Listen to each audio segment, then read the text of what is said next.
Hello, দেখতেই পাচ্ছ আমার চুলটা অনেকটা ফ্রিজি ডাল আর রাফ হয়ে গেছে। এর জন্য ঘরোয়া ট্রিটমেন্ট দরকার। চলো দেখাই।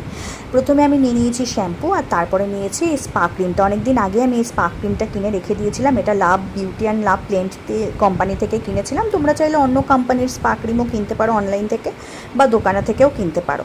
তো আমি শ্যাম্পু দিয়ে নর্মালভাবে চুলটাকে ওয়াশ করে নিয়েছি, কোনো কন্ডিশনার অ্যাপ্লাই করিনি। এরপরে আমি এই স্পা ক্রিমটাকে চুলের সিঁথি কেটে কেটে অ্যাপ্লাই করব। তো আমি ভিডিওটাকে এখন পজ করছি, ভালোভাবে চুলে অ্যাপ্লাই করার পর তোমাদের দেখাচ্ছি। এবার আমার চুলে ভালোভাবে অ্যাপ্লাই করা হয়ে গেছে। আমি এটা 5 থেকে 10 মিনিট রেখে দেবো, তোমরা চাইলে আরও বেশিক্ষণও রাখতে পারো। তারপর একদম নর্মাল ওয়াটার দিয়ে আমি এটা হেয়ারটাকে ওয়াশ করে নেব। হেয়ার আমার ওয়াশ করা হয়ে গেছে। এরপরে আমি সিরাম অ্যাপ্লাই করব চুলে। আলতো আলতো হাত দিয়ে চুলের গোড়ায় দেব না, শুধু চুলে অ্যাপ্লাই করব সিরামটা। খেয়াল রাখতে হবে চুলের গোড়ায় দেওয়া যাবে না। এরপরে সিরাম মাখার পরে আমি ফ্যানের তলায় চুলটাকে শুকাবো। তোমরা চাইলে হেয়ার ড্রায়ারও ইউজ করতে পারো।